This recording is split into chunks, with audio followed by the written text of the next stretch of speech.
Hello friends, welcome back. Today I'm going to discuss with you on the current progress on the CTP preparation. But before we proceed, let me tell you that I've got so many questions from students on the OSCE certification, and there is some misconception that OSCE certification is going to get retired. Guys, again I'm telling you that CTP is the course which is going to get retired, uh, and not the OSCE certification.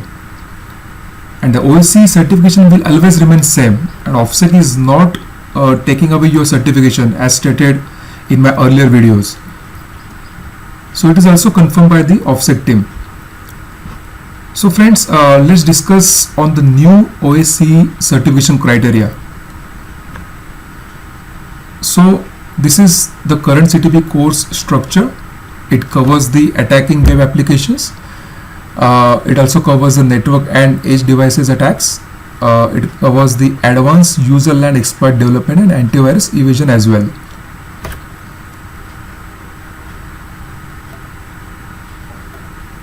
And this is the course structure in detail. So it covers the web application angle.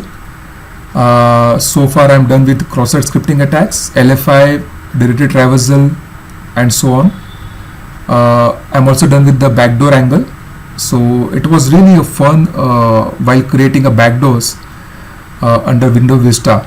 And when you are creating backdoors, it won't get caught by any antivirus. I mean any recent antivirus.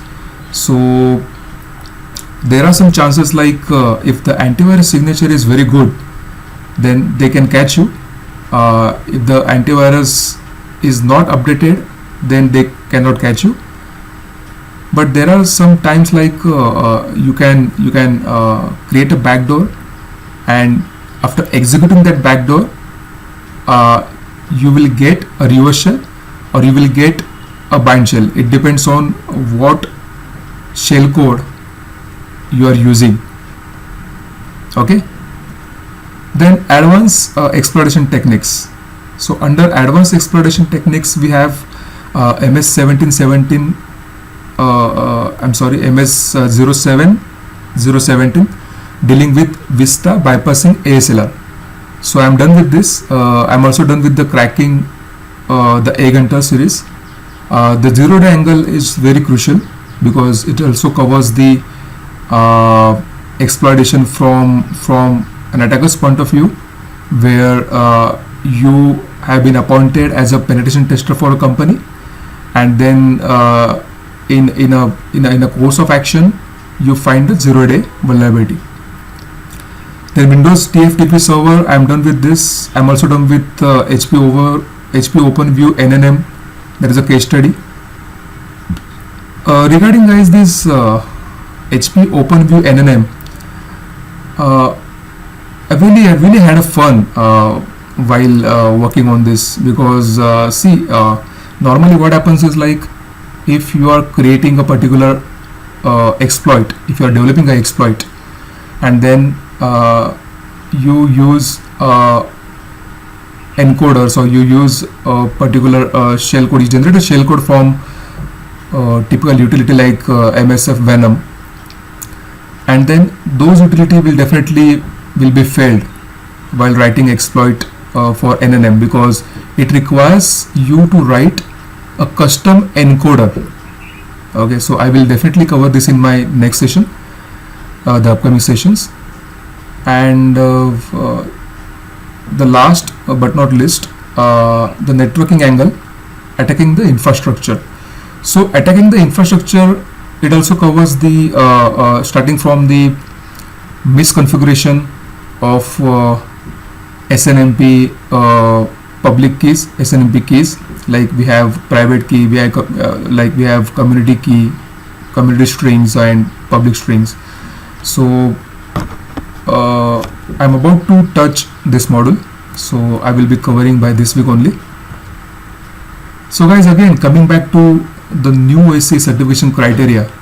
So these are the pointers, like October 15, 2020 will be the last day students may register for CTP. If a student wants to enroll for a legacy CTP course, then he or she may get enrolled for CTP. Student who hold an OSCE will continue to be OSCEs. OFSEC is not taking away your certification or requiring you to recertify as stated earlier. And these all pointers have been confirmed by the OFSEC team. 2 new courses will be released over the end of 2020 and the beginning of 2021, each with their own certifications.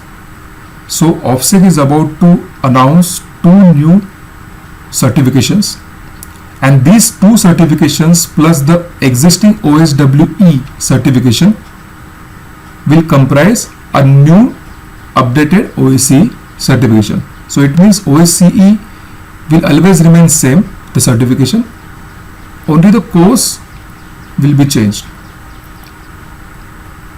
So guys, in upcoming session we are going to see the buffer overflow attacks in details, which will surely help you to clear the concepts on user land exploit development, which is absolutely required for OSCP preparation. In that session, you will be able to write your own exploit. So stay tuned, and if you like this video, then please hit a like button, subscribe to my channel to get more updates on exploit development, penetration testing, red teaming, web applications, VAPT, and so on. And yes, if you have any queries, then please mention below in the comments, and I will try my best to answer your queries. So I'm really thankful to you guys once again for watching this video, and I will see you in the next video. Take care.